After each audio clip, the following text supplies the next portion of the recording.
Padre de los cielos, te damos gracias en esta hora por permitirnos estar juntos, con salud, con fuerza, con ánimo, buscando primeramente el reino de Dios y su justicia para que las demás cosas nos sean añadidas. Muchas gracias, Señor, porque tú eres un Dios que está atento a nuestras oraciones y está presente con nosotros en este día. En el nombre de Jesús te pedimos tu orientación y tu inspiración. Amén. Gloria a Dios. Que este día sea un día precioso para todos nosotros.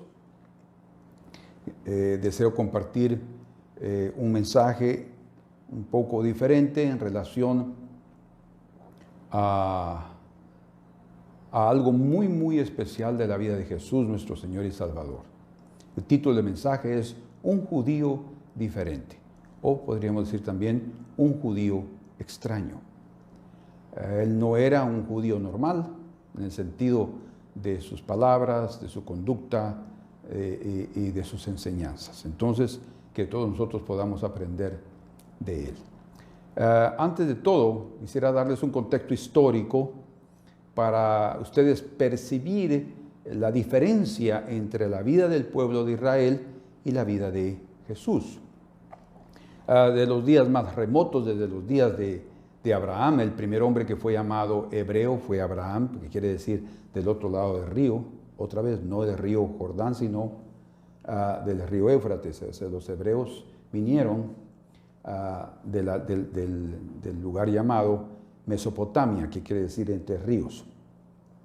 Entonces ellos mantuvieron una separación entre ellos y los gentiles, tanto que Abraham buscó una mujer que fuera de su familia, buscó una esposa que fuera de su familia para Isaac, y así por delante. Jacob también hizo lo mismo y no se casaban con la gente de Canaán. Esaú lo hizo y grandes problemas causó para su vida, hasta de separarse del pueblo de Dios, como también para sus padres. Otros también lo hicieron y tuvieron serios problemas. El Señor siempre les recomendó esa separación. ¿Por qué? Porque el pueblo hebreo fue llamado para ser un pueblo monoteísta, de un solo Dios, el único Dios, creador de los cielos y de la tierra. Y las otras naciones eran gentiles, idólatras, adoradores de muchos ídolos. Entonces, eso era la realidad del pueblo, por eso había una separación, pero esa separación era necesaria desde el punto de vista espiritual, pero también el Señor llamó al pueblo de Israel para ser un pueblo escogido, su especial tesoro, para dar a conocer los mandamientos y las enseñanzas del Señor, pero no para guardarlas para sí mismos, sino también para que fueran transmitidas a otras naciones. Cuando Israel llegó, o Jacob llegó a Egipto con su familia, ellos llegaron a habitar en Gosén. Ellos habitaron separados de los egipcios, porque los egipcios también tenían ciertas restricciones contra los hebreos. No les gustaban los hebreos. En aquella época ya habían crecido, ya eran conocidos este tipo de personas. Y habitaron en Gosén, no únicamente porque José escogió ese lugar para que habitaran, era, digamos así, la parte del norte de Egipto, más cercana a Canaán, sino también porque era una tierra muy buena para el ganado, para las vacas y para las ovejas que ellos habían traído consigo. Era la mejor tierra de Egipto, prácticamente. Entonces José sabiamente, siendo el segundo en Egipto, escogió para ellos. Y la otra razón era porque también ellos evitaban contaminarse con todas las costumbres de los egipcios. Ahora, cuando nosotros leemos en el capítulo 43 y verso 32 de Génesis, notamos que también los egipcios tenían ciertas restricciones para con otros pueblos. Los egipcios siempre han tenido, de aquella época, muchas costumbres de limpieza y también tenían ciertas cuestiones de purificación. Aquí, por ejemplo, leemos en el capítulo 42, en el verso número 43, 32, si ustedes me acompañan, dice, y pusieron para él aparte, está hablando de José, y separadamente para ellos, para sus hermanos, y aparte para los egipcios que con él comían. José también comía separado de los egipcios, principalmente porque él tenía una posición, una jerarquía mayor que todos, ¿verdad? Era el segundo en Egipto. Entonces no iba a comer con, digamos así, con los criados, ¿verdad? Pero hay algo aquí, una expresión que revela esa separación que también había entre los egipcios y los hebreos. Dice, porque los egipcios no pueden comer pan con los hebreos, lo cual es abominación a los egipcios. Eso significa que también los egipcios sentían repulsión hacia los hebreos por ciertos aspectos. ¿Cuáles eran esos aspectos? Bueno, tenemos que entender que, por ejemplo, cuando José fue llamado a la presencia de Faraón y él salió de la cárcel, él tuvo que, dice ahí en el capítulo 41, verso 14, rasurarse. Él ya tenía su barba en la cárcel, ¿verdad? Que pasó ahí un buen tiempo. Y tenía que presentarse. Entonces, cuando habla de que él se rasuró, en el verso 14, no se refiere únicamente a haberse quitado su barba. Como un verdadero hebreo, era mantenerla larga. No solo rasurarse la barba, tenía que presentarse ante Faraón, no podía presentarse todo peludo. Y también se rasuró la cabeza. Era costumbre, ustedes ven las imágenes egipcias antiguas, la arqueología presenta mucho todo eso. Ellas tenían rapada su cabeza, no porque no tuvieran cabello, no.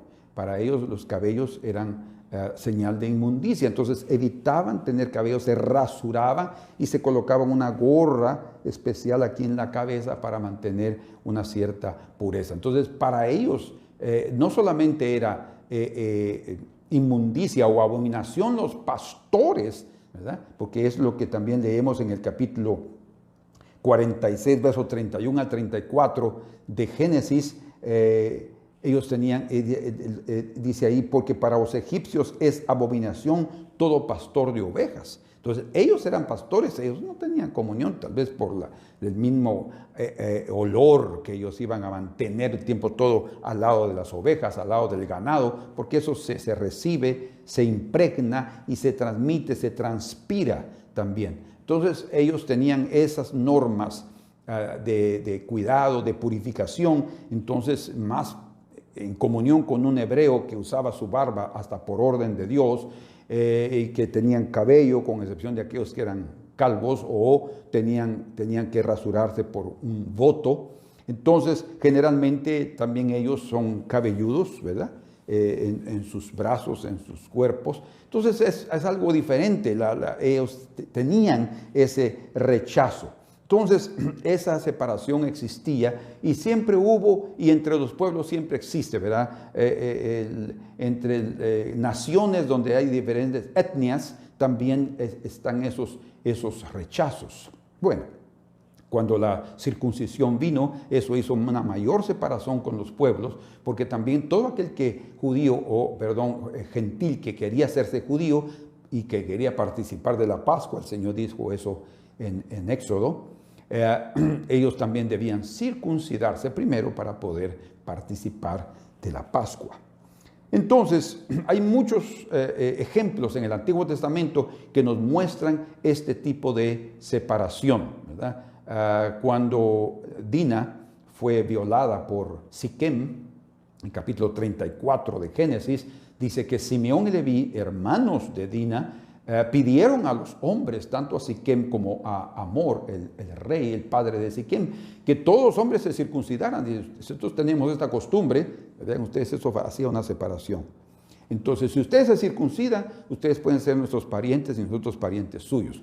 Y llegaban, esto lo dijeron ellos en aquella época con un engaño, como engaño, porque lo que querían era matar a esos hombres debido a la injusticia de haber cometido esa inmoralidad en Jacob, dice en Israel. Bueno, entonces en todo el Antiguo Testamento vemos eso, y ahora queremos ver con ustedes cómo es que se formó el pueblo samaritano. Primero tenemos que entender que Samaria era la capital del reino del norte. El reino de Israel se dividió en dos partes en la época de Roboam, hijo de Salomón. Se dividió porque el pueblo estaba siendo idólatra y estaba siendo infiel con el Señor. Entonces el Señor le quitó las 10 tribus a Salomón, solo que se lo dio hasta en la época de su hijo Roboam. Ustedes saben eso. Y se dividieron las 10 tribus del reino del norte, llamado también Efraín, cuya capital era Samaria. También tenían en Betel un lugar muy importante de adoración. Y Judá como capital, Jerusalén, y Judá y Benjamín eran las 2 tribus que se quedaron en el reino del sur. Esta separación se hizo muy fuerte, ¿verdad? Porque espiritualmente hablando, ellos eran de la misma tribu, del mismo pueblo de Israel, descendientes de hijos de Jacob, pero se separaron completamente porque estos otros del norte se tornaron idólatras. ¿Por qué? Porque Jeroboam, el primer rey, trajo idolatría de Egipto y de otras naciones, y ahí se perdió todo. Entonces, a esto de Samaria también eran llamados samaritanos. Obviamente el gentilicio de Samaria sería ese. Sin embargo, los verdaderos samaritanos fueron aquellos que llegaron del exterior, principalmente de Asiria, y en el año 721-722, cuando fue llevado cautivo el pueblo de Israel para Asiria. Y dice aquí la escritura en Segundo de Reyes, acompáñenme, Segundo de Reyes, capítulo número 17, en el verso número 23 dice: hasta que Jehová quitó a Israel de delante de su rostro. Israel es el reino del norte, como él lo había dicho por medio de todos los profetas sus siervos. E Israel fue llevado cautivo de su tierra a Asiria hasta hoy. O sea, ellos no regresaron, como sí regresaron los cautivos de Judá de Babilonia, 70 años después, según las profecías de Jeremías, ¿verdad? Ellos sí regresaron, representantes de ellos. Obviamente muchos se quedaron allá.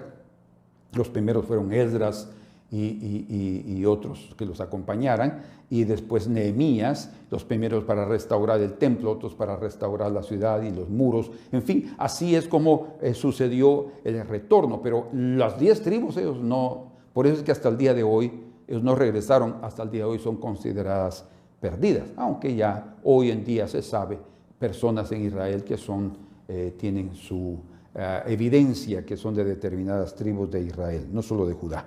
Entonces, llevaron cautivos por Sargón II, rey de Asiria, que conquistó la capital de Samaria, del reino del norte, y trasladó a la mayoría de la población para Asiria, y trajo de allá para acá, para tomar posesión y poner sus propias costumbres, imagínense ustedes. Y dice en el verso 24: y trajo el rey de Asiria gente de Babilonia, de Cuta, de Ava, de Amat y de Sepharvaim, 5 naciones, y los puso en las ciudades de Samaria en lugar de los hijos de Israel.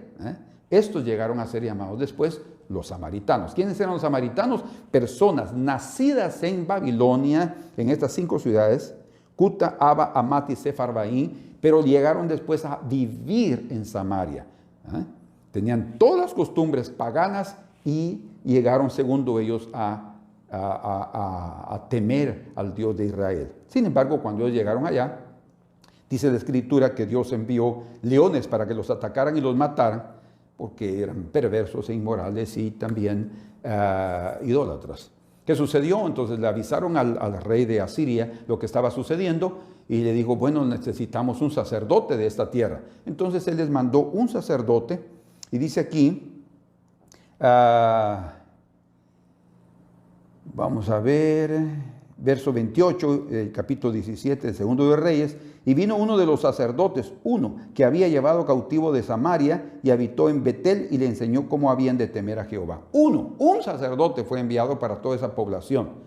O sea, imaginen ustedes cuál era el interés realmente de ayudar a ellos. Ninguno. Además, este sacerdote había vivido en la época de la idolatría, de la apostasía de Israel. Entonces él no tenía enseñanzas de una vida y doctrina y tradición correcta. Él les iba a enseñar también la mezcla misma que había en su propio corazón. De tal manera que dice la Escritura aquí en Segundo de Reyes que ellos temían a Dios, pero también temían a sus otros dioses. Ellos hicieron por todos lados, dice en el verso 32, temían a Jehová e hicieron del bajo pueblo sacerdotes de los lugares altos. O sea, a cualquier uno lo nombraban sacerdote. Temían a Jehová y honraban a sus dioses, verso 33, según la costumbre de las naciones de donde habían sido trasladados. Hasta hoy hacen como antes, ni temen a Jehová, ni guardan sus estatutos, ni sus ordenanzas, ni hacen según la ley de los mandamientos que prescribió Jehová a los hijos de Jacob, al cual puso el nombre de Israel. Verso 40, pero ellos no escucharon. Antes hicieron según su costumbre antigua, así temieron a Jehová aquellas gentes y al mismo tiempo sirvieron a sus ídolos, también sus hijos y sus nietos, según como hicieron sus padres, así hacen hasta hoy. Entonces esa generación, esa gente se convirtieron en lo que en los días de Jesús eran llamados los samaritanos, 700 años antes de Cristo. En los días de Esdras, cuando ellos regresaron para la restauración, para la reconstrucción del templo, estas personas, lo leemos en Esdras capítulo 4, verso 1 al 4, dice allí que estas gentes, que Esdras y los que estaban con él, los llamaron de los enemigos, fíjense ustedes. Estos eran samaritanos. Ellos llegaron allí para tratar de ayudarlos a reconstruir el templo. Y digo, no, señores, no podemos nosotros, ustedes con nosotros, ustedes no son pueblo de nosotros. O sea, desde aquella época, ellos los rechazaron como pueblo. Ellos dicen, nosotros servimos a Jehová vuestro Dios, pero ellos no eran judíos, ¿verdad? Ellos venían de las otras naciones, de aquellos otros. Yo creo que hicieron bien en hacer eso. Obviamente no podían tener esa mezcla, como debe suceder con nosotros. No debemos casarnos con yugo desigual, ¿verdad? O tener, una cosa es tener la influencia positiva para un amigo de la escuela, un amigo del vecindario positivo, pero no comulgar con ellos, no tener comunión con sus propias vidas, beber como ellos beben, fumar como ellos fuman, ser inmorales como ellos son. No, ahí ya estamos perdidos. Por eso es que hay la necesidad. El que anda con haraganes, dice, va a llegar a ser un haragán. El que anda con ladrones va a llegar a ser un ladrón. O sea, la comunión tiene una influencia poderosa. Y así sucede entre un matrimonio. Si nos casamos con una mujer que no teme a Dios, vamos a tener problemas nosotros también, nos vamos a alejar de Dios, o nuestra vida espiritual va a estar en lo más bajo. No vamos a estar, nuestra inmunidad espiritual no estará en lo mejor. Y así sucederá también con una mujer de Dios que se casa con un hombre impío. Va a tener serios problemas, no solo ella, allí solita a la iglesia, sino también sus hijos, viendo el ejemplo malo de su padre. Ellos tampoco no la van a acompañar, no van a obedecer. Es un caos. Entonces sí es necesario que nosotros busquemos a aquellos que tienen el mismo pensamiento nuestro. Ahora, viéndolo desde ese punto de vista, es necesario. En los días de Nehemías, cuando él llegó también para restaurar, Sanbalat era un samaritano. Él era el líder de los que estaban allí y quisieron impedir el trabajo de la restauración. Y obviamente en esa época los samaritanos también crearon una dinastía de gobernantes que usaron el nombre de Sanbalat como se llamaba Abimelech, el rey de los filisteos, por ejemplo, o Faraón. Entonces ellos también usaron el Sanbalat. Entonces ellos prácticamente eran los samaritanos, y desde aquella época, desde los días de Esdras, estamos hablando de, vamos a ver, unos 500 años antes de Cristo, ya había una pugna, una lucha, una contienda muy grande entre judíos y samaritanos. O sea, siglos, 5 siglos, llevando eso hasta los días de Jesús. De hecho, hubo un tiempo, exactamente no lo sé, pero hubo un tiempo cuando los samaritanos construyeron un templo en el monte Gerizim, ¿sí?, que estaba en Samaria, en ese territorio, y adoraron, ahí ellos adoraban. Segundo ellos, hasta el día de hoy los samaritanos existen en Israel, y ellos creen que son ellos los verdaderos y no los judíos. No, pues el Señor dejó bien claro en Juan 4 que ellos no saben lo que adoran. Entonces, a pesar de que ellos temen a Dios, ¿verdad?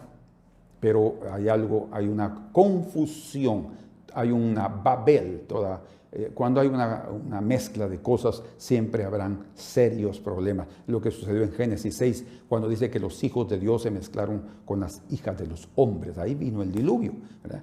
Hay serios problemas. Cuando alguien deja los estándares de vida correctos, va a también tener consecuencias en su vida física, emocional y espiritual. En el año 128, eso sí es historia, antes de Cristo, 128, un macabeo, uno de los reyes macabeos, que era un grupo religioso judío, de aquellos que hasta en esa época consideraron los judíos que él podía ser el Mesías que ellos estaban esperando, porque siempre han estado esperando un hombre que haga las guerras de ellos, que los defiendan y que sean férreos en sus creencias. Y el Mesías, Jesús, fue así, solo que ellos no lo entendieron. Entonces, este hombre llamado Juan Hircano, él destruyó el templo de los samaritanos en el 128. ¿Por qué? Porque él era judío, él no iba a aceptar. Por eso es que en esa época la pugna era más fuerte todavía, porque no solamente eran una mezcla de pueblos, sino también habían construido un templo. Imagínense ustedes, en Gerizim ya estaba el templo habiendo sido restaurado, que también estaba siendo destruido por los griegos, y ahora ellos también construyeron un templo diciendo: es aquí donde debemos de adorar. Ay, no, eso fue lo que la mujer le dijo al Señor, la mujer samaritana. Nuestros padres nos dicen que aquí debemos adorar, ustedes dicen que en Jerusalén. Había realmente una gran confusión. El hecho es de que ese templo fue destruido, pero los samaritanos continuaron adorando en el monte Gerizim. Por eso es que encontramos ahora, en los días de Jesús, que esa pugna de 5 siglos continúa, y Jesús tuvo que enfrentar esta situación. Llegando después de esta introducción histórica, entonces, de este contexto, podemos comprender juntos en el libro de Juan, capítulo número 4, lo que sucedió en los días de Jesús, ¿verdad? Porque esa pugna aún continuaba tan fuerte, pero tan fuerte, que una de las formas que usaron para ofender a Jesús los judíos que lo rechazaron, porque no todos lo rechazaron, los discípulos de Jesús eran judíos, mucha gente que lo seguía eran judíos, no todo el pueblo judío lo rechazó, pero sí la gran mayoría lo hizo. Pero una de las formas que ellos usaban para ofender a Cristo era decirles: no decimos que tú eres samaritano. Imagínense, ellos pensaban que él no guardaba la ley, que no respetaba la costumbre de los ancianos, que no esto, que no lo otro, que no guardaba el sábado, que enseñaba cosas que ellos no practicaban. En fin, entonces, y le dice: no decimos que tú eres samaritano y que tienes demonio. Imagínense qué ofensa terrible. Entonces, era tanto así lo que existía en los días de Jesús, que cuando él llega a Samaria ese día, porque cuando él ministró durante sus 3 años y medio, él pasó varias veces por Samaria. ¿Por qué? Porque Samaria quedaba en medio del camino entre Judea y Galilea, ¿verdad? En Jerusalén y la parte del norte, en el lago de Galilea. Entonces ellos pasaban ese trayecto, que era también montañoso, pero era más práctico, menos tiempo para viajar para el norte. Había ya un camino ahí establecido. Disculpen. Dice aquí la Escritura, en el verso número 3 del capítulo 4 de Juan: salió de Judea Jesús y se fue otra vez a Galilea. Y le era necesario pasar por Samaria. ¿Por qué le era necesario? Yo creo que, como mencioné, no era únicamente porque era un trecho más corto o porque era el mejor camino, sino porque él ya tenía planeado lo que iba a hacer. Él sabía que algo iba a suceder en Samaria, un encuentro precioso. Por eso él fue dejado solo en el pozo de Jacob, porque él llegó ahí para salvar a esta mujer samaritana y para salvar a muchos samaritanos que creyeron en él como el Mesías. El pueblo de Dios, de Israel, lo rechazó como el Mesías, la mayoría, no todos. Pero muchos del pueblo de los samaritanos, que eran rechazados por los judíos, creyeron en él como el Mesías. Vean ustedes qué contraste, qué paradoja de la vida, que esa pugna, que estos rechazando a estos que eran idólatras y tenían otro tipo de vida y otro tipo de concepción religiosa, pero el Señor también se manifestó a ellos y muchos de ellos creyeron. No hay duda que se convirtieron en verdaderos discípulos del Señor. Y dice aquí en el verso número 5, vino pues a una ciudad de Samaria, porque habían varias ciudades, recuerden que no era una sola ciudad, Samaria, sino habían otras, llamada Sicar, que era la antigua Siquem en aquella época, que fue donde Dina fue violada por Siquem, el hijo de Amor, el rey de ese lugar, ¿verdad? Entonces dice, junto a la heredad de Jacob, junto a la heredad que Jacob dio a su hijo José. Y estaba allí el pozo de Jacob. Entonces Jesús, cansado del camino, obviamente, son casi 50 kilómetros, 57 kilómetros desde Jerusalén hasta Samaria, o un poco menos tal vez a Sicar. Era un camino de unas cuantas horas de viaje, ¿verdad? Tal vez si son, yo recorro 8 kilómetros en 45 minutos, más o menos de camino, 50 minutos, digámosle una hora, ¿verdad? 8 kilómetros. Si son más o menos 8 por 4, 32, más o menos en unas 5 horas, 6 horas o 7 horas de viaje. Si ellos salieron bien de madrugada, llegaron allá, bueno, allá llegaron a las 6 de la mañana, porque dice aquí, y estaba allí el pozo de Jacob. Entonces Jesús, cansado del camino, se sentó así junto al pozo, y era como la hora sexta, dice. Este horario no es el horario judío de los 3 evangelios sinópticos, Mateo, Marcos y Lucas, sinópticos porque tienen prácticamente casi los mismos eventos, los mismos milagros, las mismas enseñanzas, ¿verdad? Y llevan una secuencia, una cronología casi igual. El evangelio de Juan no, el evangelio de Juan no lleva una cronología como la de estos 3 evangelios, por eso es que él no es considerado sinóptico, ¿verdad? Sino él es totalmente diferente. Y hasta en el horario, él no usa el horario judío, sino el horario romano. Muchos no lo han considerado así, por eso es que hasta el día de hoy, cuando leen la hora sexta, piensan que es el mediodía. Aquí no es mediodía. O es las 6 de la mañana o es las 6 de la tarde. Pero obviamente no podía ser las 6 de la tarde, ¿verdad? Ellos no iban a estar, él se quedó 2 días después, y no iba a ser una noche así, ¿verdad? Es mucho más conveniente pensar por el contexto que eran las 6 de la mañana. ¿Ah? Era el horario. Algunos piensan que no, a las 5 de la tarde es que van a buscar agua a las mujeres al pozo, pues ella tenía que evitar eso, obviamente también, y era el horario de las 6 de la mañana. Bueno, vino una mujer de Samaria a sacar agua y Jesús le dijo, dame de beber, pues sus discípulos habían ido a la ciudad a comprar de comer. Aquí está el punto número 9.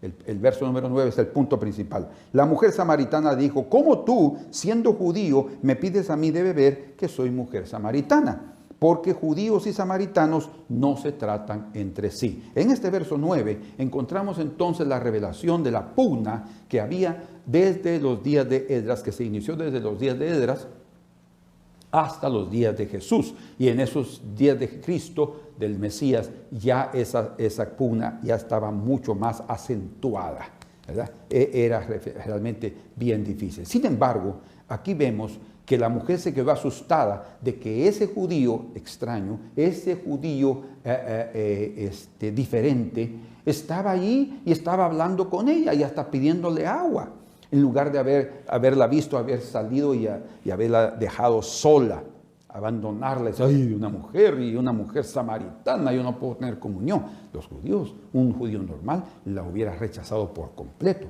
pero Jesús no. Él llegó ahí exactamente por ella. Estaba cansado del camino, esperando a sus discípulos, pero la oportunidad se dio. Dios preparó esa oportunidad para llevar la salvación a Samaria y para revelarlo como el Cristo, el Mesías, para los samaritanos. Vean qué precioso el Señor. Entonces aquí encontramos 2 barreras que fueron quebradas por Cristo Jesús. La primera barrera es la histórica religiosa.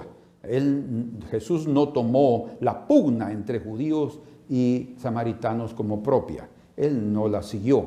Él no mantuvo esa parte de la cultura, digamos así, para siempre dar una separación entre él y los samaritanos. De ninguna manera. Él no tenía eso en su corazón. a pesar de ser un verdadero judío, porque él era de la tribu de Judá, ¿verdad? Entonces, y era el Mesías.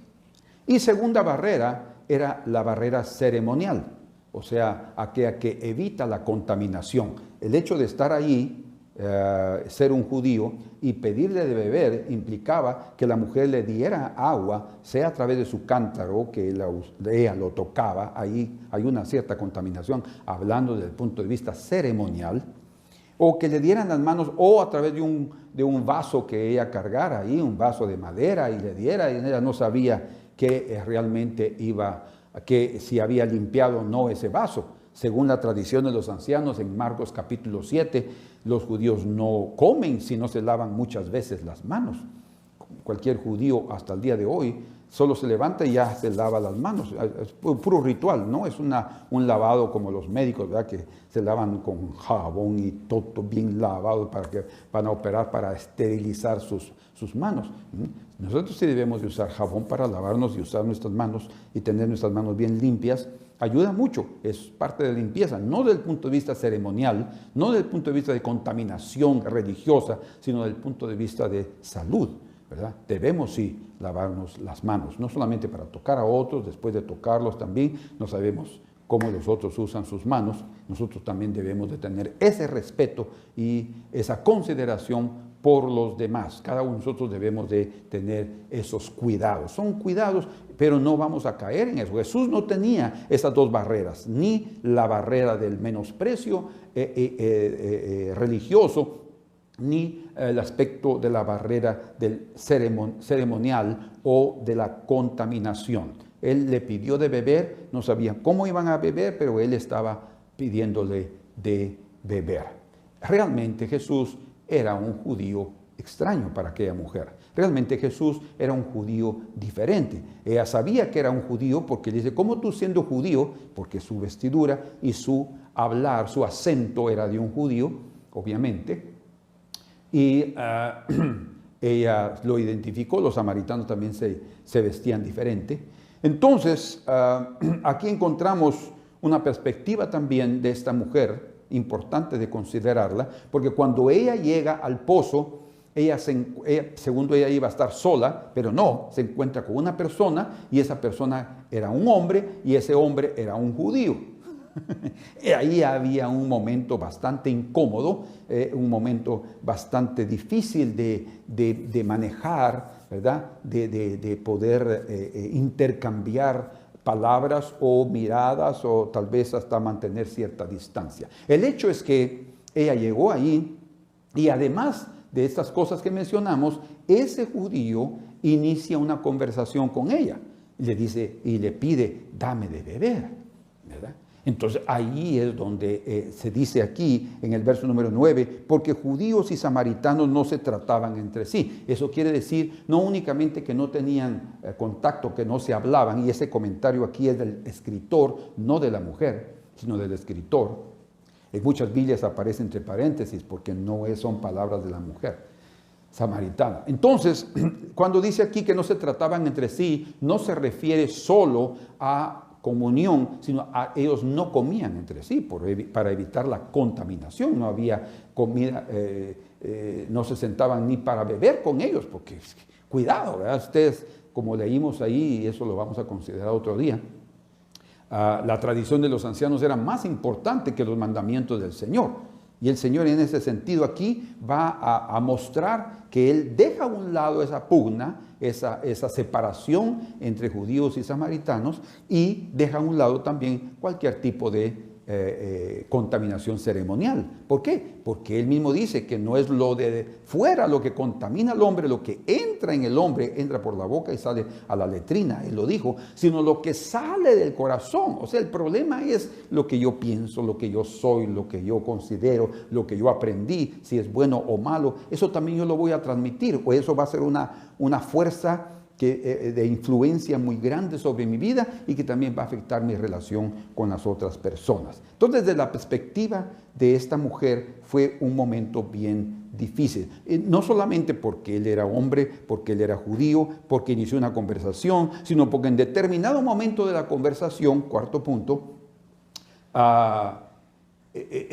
este judío especial, este hombre muy especial, único, le dice, mira, ve y llama a tu marido y ven aquí. Le dijo, imagínense el momento. Pues ella le dijo, pues yo no tengo marido. ¿Verdad? No tengo marido. O estaba mintiendo o ella estaba tratando de esconder. No, ella estaba hablando la verdad, ella no tenía marido. Lo que tenía era hombres que habían estado con ella, pero realmente no habían sido sus maridos. Esto fue lo que realmente Jesús le dijo.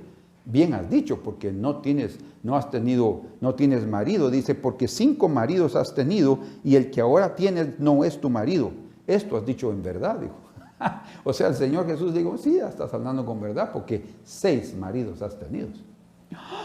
Y entonces aquella mujer ya quedó más impresionada todavía con aquel momento. Ella llegó a traer agua al pozo y ella cayó, ella estaba debajo de una regadera recibiendo agua así, como que le hubieran quitado, lanzado con cubeta, un montón de agua. Ella estaba toda mojada, toda avergonzada, oyendo aquel momento viviendo aquel momento tan incómodo, oyendo aquellas palabras también tan penetrantes en su alma, sintiéndose descubierta de su situación. Entonces ella le dice, Señor, me parece que tú eres profeta, ¿verdad? Bueno, entonces ahí viene el Señor, predica todas aquellas cosas para él y se revela como el Salvador del mundo, ¿verdad? Elimina todo el tipo de frustración de su vida. Esta mujer hasta se olvida lo que iba a hacer, deja su cántaro y se va, ¿verdad? Porque él le dijo, nosotros sabemos que va a venir el Mesías, llamado el Cristo. Él nos enseñará todas las cosas. Y Jesús le dice aquí en el verso 26, yo soy el que habla contigo. Fíjense ustedes que el Señor a su pueblo evitó hablar claramente que él era el Mesías. Aun cuando la noche, la madrugada, cuando lo prendieron, ya está en el palacio del sumo sacerdote, siendo juzgado y entrevistado ahí. El sumo sacerdote le dijo, dinos abiertamente si tú eres el Cristo. Esto es el Mesías, tú lo has dicho. Ahí entonces, ¿verdad? Y ahora veréis al Hijo del Hombre. Fueron las palabras que él comenzó a decir. Y dijo, no tenemos más testimonio claro que este. Y entonces hicieron cosas terribles con él y ahí lo enviaron para Pilatos para que fuera condenado a muerte. Su pueblo no lo recibió como el Mesías. Pero esta mujer pecadora, aquellos que se consideraban el pueblo escogido de Dios, aquellos que se consideraban guardadores de la ley, aquellos que se consideraban discípulos de Moisés, rechazaron al Mesías. ¿Por qué? Porque no era igual que ellos. Hermanos, nosotros tenemos que tener cuidado en relación a nuestras posturas, a nuestras creencias. Nosotros no debemos imponerlas en otros, debemos de vivirlas y debemos de vivirlas de tal manera que para los otros eso pueda ser atractivo.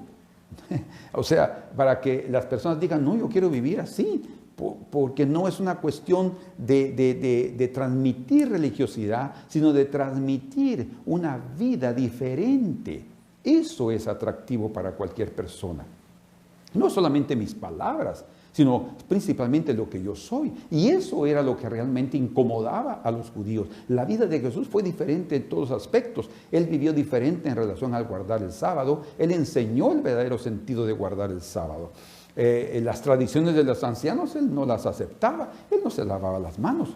No porque fuera rebelde, sino porque él mismo vivía lo que predicaba. No es lo de afuera lo que contamina al hombre. No quiere decir que él no se bañaba, que no se limpiaba las manos. Claro que sí, a veces se ensuciaba las manos, ¿verdad? Aquella ocasión cuando hizo lodo, cuando untó al siervo, debe haberse después lavado por ahí, en algún lugar donde había agua.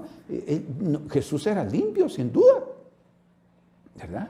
Sin embargo, lo que Él nos enseña a nosotros es que debemos de tener cuidado en relación a imponer a otros lo que nosotros creemos como verdadero. No hay duda que algunos están equivocados y otros están en la verdad. Era el caso de los judíos y samaritanos. Jesús le dijo a esta mujer, dice, es que nuestro Padre nos enseñó que debemos adorar en este monte. No, el Señor también lo dijo, ¿verdad? Ustedes no saben lo que adoran, están equivocados, claramente, ¿verdad? Y también le dijo, pues, mujer, ni en este monte ni en Jerusalén, imagínense.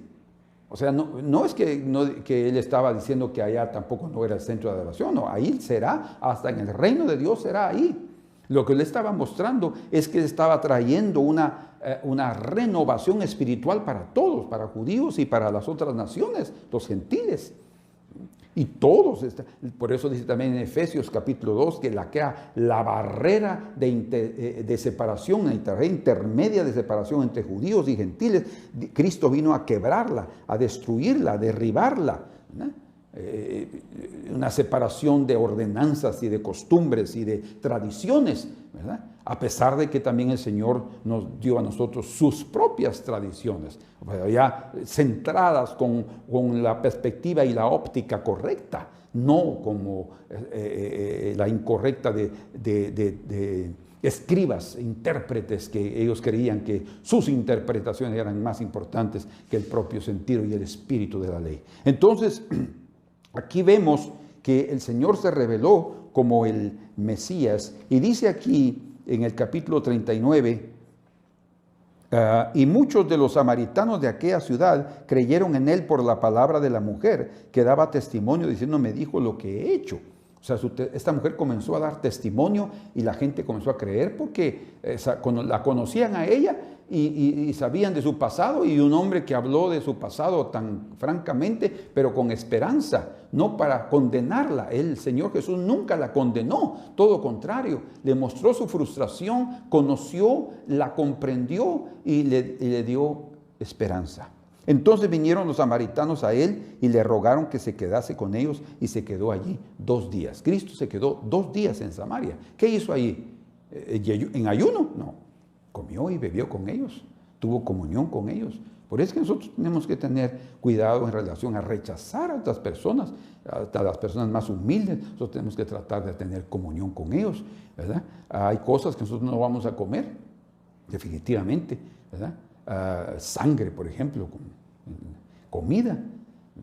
De alguna forma el Señor nos va a dar sabiduría para no ofender, pero hay cosas que nosotros podemos tener, sí, el entendimiento y las tácticas para poder tener comunión con las personas y darles siempre el mensaje de salvación para sus vidas. De tal manera que estos creyeron, dice el verso 41, y creyeron muchos más por la palabra de él. Y decían a la mujer, ya no creemos solamente por tu dicho, porque nosotros mismos hemos oído y sabemos que verdaderamente este es el Salvador del mundo, el Cristo. Qué maravilla, qué proclamación más preciosa esta de aquellos judíos, aquellos samaritanos mostrando y creyendo en Jesús como el Mesías. Muy bien. Ahora, Jesús entonces era un judío extraño, un judío diferente, un hombre incomún, no era como todos. Prácticamente podemos decir que era Dios hecho carne. Él mismo dijo, quedó registrado en Lucas 19:10, donde dice, el Hijo del Hombre vino a buscar y a salvar lo que se había perdido, ¿verdad? Él vino realmente a buscar a todos los hombres de esta tierra. Él se concentró en el territorio de Israel, pero cuando nosotros vemos todo lo que Cristo recorrió, Él se fue hasta las partes de Siria, parte del Líbano. Toda esa parte de allí, Él estuvo predicando la palabra del Señor. Cuando habló de la mujer sirofenicia, no la rechazó. Cuando le dijo, yo no voy a darte el pan de los hijos y echarlo a los perrillos, él no estaba ofendiendo a esta mujer. Eso estaba hablando de ese contexto histórico también, de cómo su pueblo, en ese caso representado por sus discípulos, que aún sentían el rechazo sobre estas personas, despídela, Señor, que está gritando aquí detrás de nosotros, ¿verdad? Sino él lo que hizo fue mostrarle a los discípulos la actitud correcta para con ellos, para con ella, y a ella la probó en su humildad y realmente en su amor por su hija para ser libre de ese demonio. Dijo, Señor, hasta los perrillos comen de las migajas que caen de la mesa de sus señores. Mujer, grande es tu fe. Ve, tu hija ha sido libre del demonio. No quería ofenderla, él llegó ahí a ayudarla. Él llegó a ayudarla, como llegó también a Samaria a librar a esta mujer samaritana de su condición. Muy bien. Entonces, Jesús era un hombre muy extraño. Testificó a todos en su vida.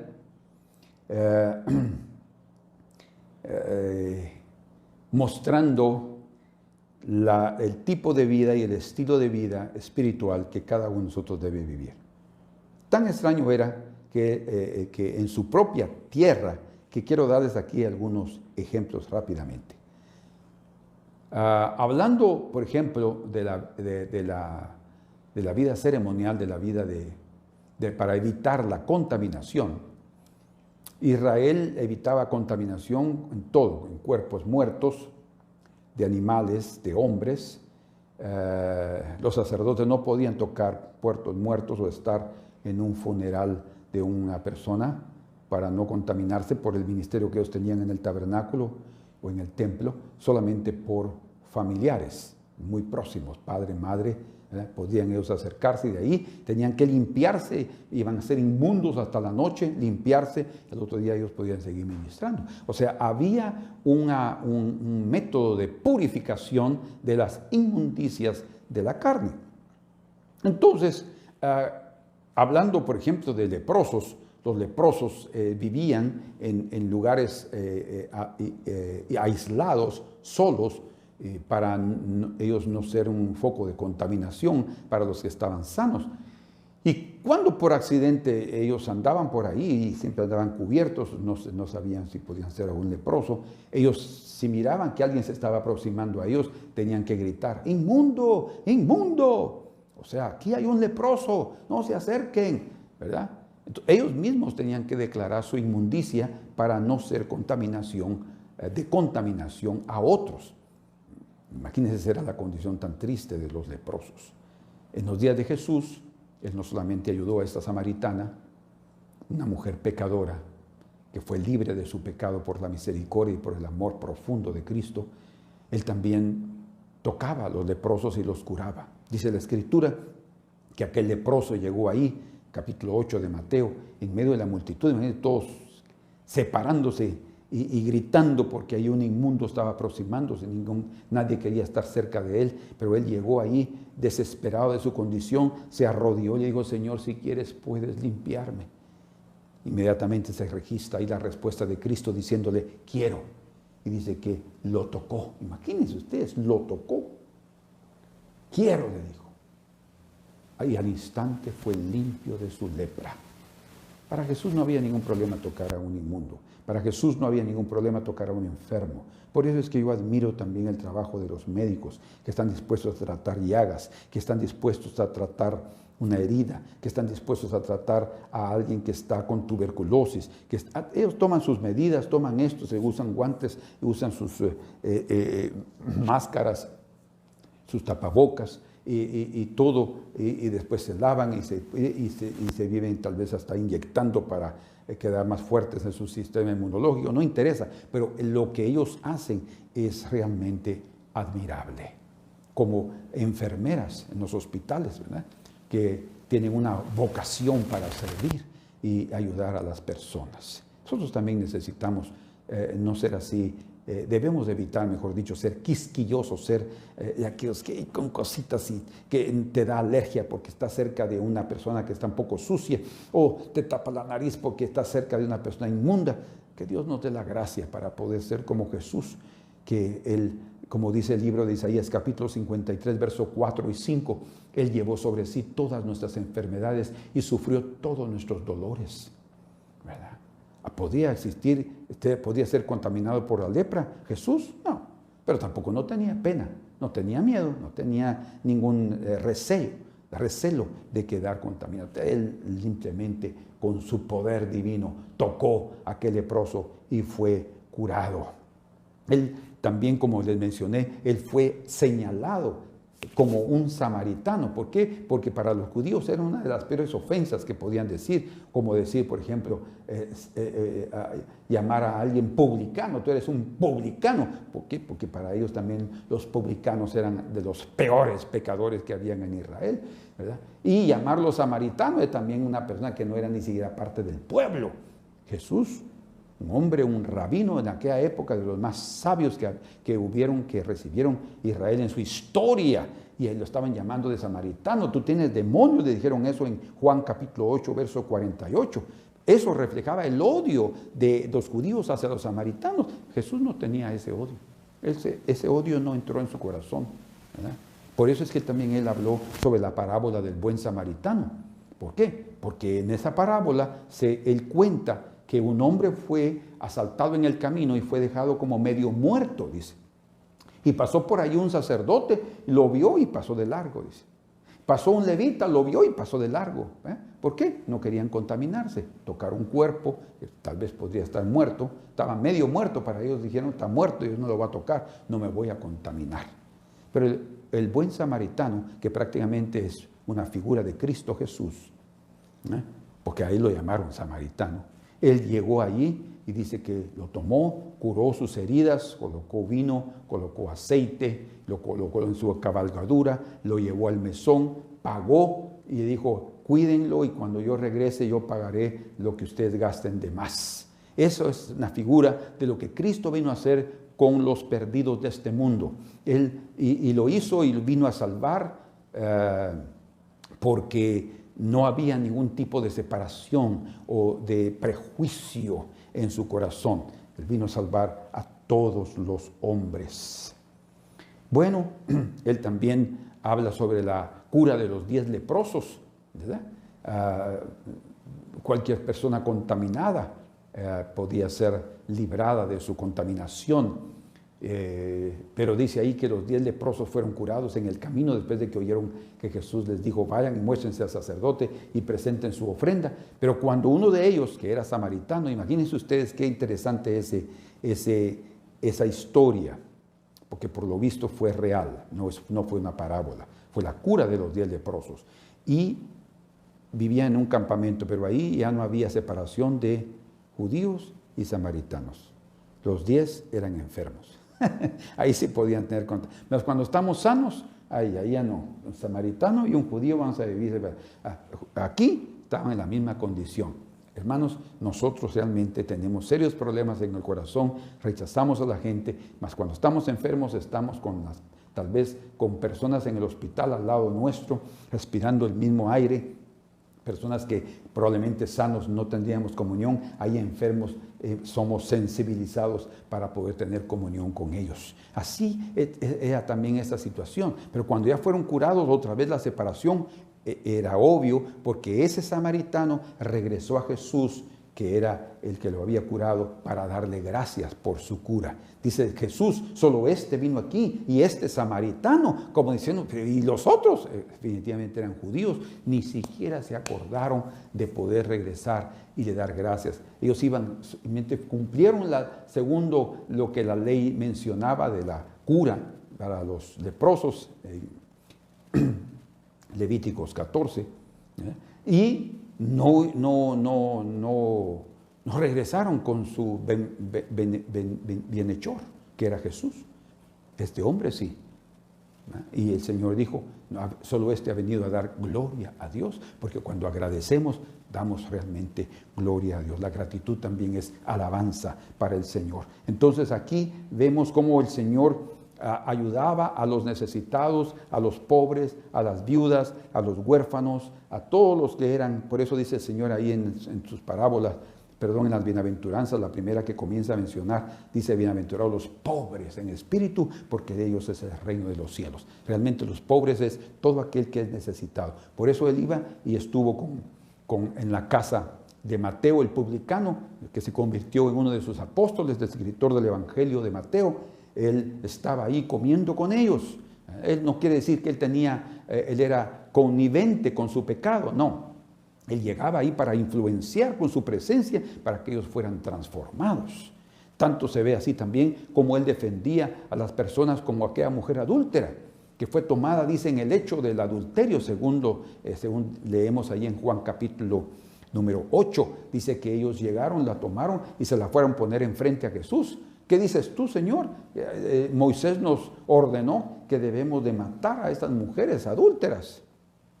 Y él no les respondió, y ellos insistiendo, al fin les digo, bueno, aquel que esté sin pecado, pues que tire la primera piedra. ¿Qué fue lo que hizo el Señor? No solamente defendió a esta mujer, no por ser, por ser connivente con su pecado, como decirle, tan linda, ¿verdad? Puedes seguir en tu vida, yo te voy a liberar de esta y no hay problema que puedas seguir con tu vida. No, porque al final de ese pasaje dice la Escritura que le dijo a la mujer, vete y no peques más.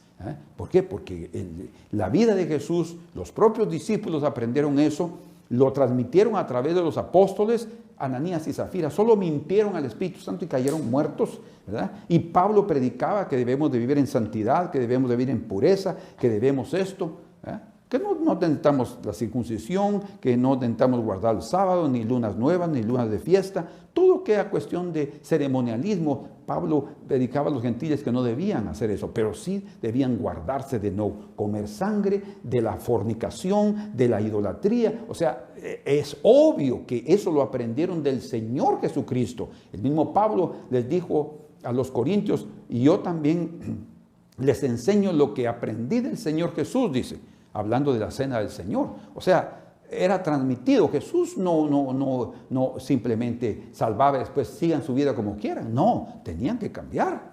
Por eso le dijo, vete y no peques más. Pero el Señor les dijo, aquel que esté sin pecado, que tire la primera piedra. Y los hombres comenzaron a irse desde el mayor al menor. Se fueron uno al otro, botando las piedras allí, dejándolas a un lado, porque reconocieron que eran pecadores. Hermanos, es lo que el Señor realmente vino a hacer. Él era un judío diferente, que podía mostrar misericordia y gracia al pecador, pero también podía darle el aceite y las fuerzas necesarias, la gracia, la misericordia, para que cambiaran su vida y dejaran de ser lo que ellos eran. Que también nosotros podamos ser como ese judío diferente, como ese hombre diferente, como ese judío extraño, ¿verdad? Que no era como los otros, sino que vino a dar el sentido verdadero de la vida para todo ser humano, tanto judío como gentil.